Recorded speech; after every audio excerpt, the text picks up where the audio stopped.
The University of Utah's Marriott Library is preserving the state's Black history. New specialist Deja Brown shows us the digital archive that Utahns can participate in. Frederick Douglas once famously said, "Knowledge is the pathway from slavery to freedom." And as we celebrate Black History Month, what better place to take in some of that knowledge than the library? There is a really strong Black history here in the state of Utah. The University of Utah's J. Willard Marriott Library is extending its digital reach to preserve Utah's Black history. Most recently, we started an online digital archive. So that's named the France Davis Utah Black Archive. And the goal there was to really be able to have a place to archive born digital content created by Utah's Black community. The France Davis Utah Black Archive brings together a collection of writings, photographs, community records, and other content pertaining to Utah's Black community from the past. I remember learning about James Beckworth. He was a blacksmith with the Ashley Fur Trading Company. But there's so much more history. And welcoming Reverend Davis.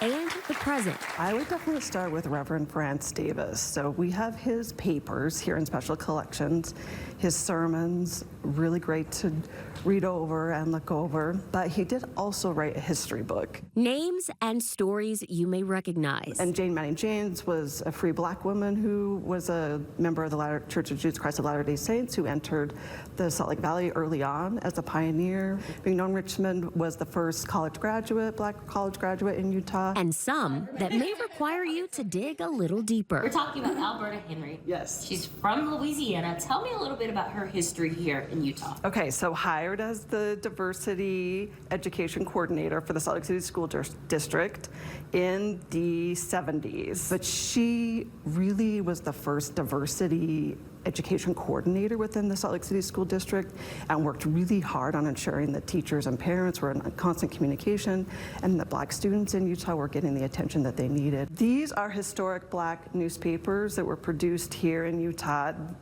This is the Broad Axe. The Broad Axe was a weekly African-American newspaper founded in Salt Lake City in 1895 by Julius F. Taylor, a former slave, focusing on issues of racial equality and political commentary. It's just one of the many literary works in the collection. And our collections here, both special collections and general collections, really try to give the full scope of Utah Black history. So the archive is extensive. I mean, it goes from papers to published books. And then there's a lot of oral histories, too, that were conducted in the 70s, 60s, and 80s.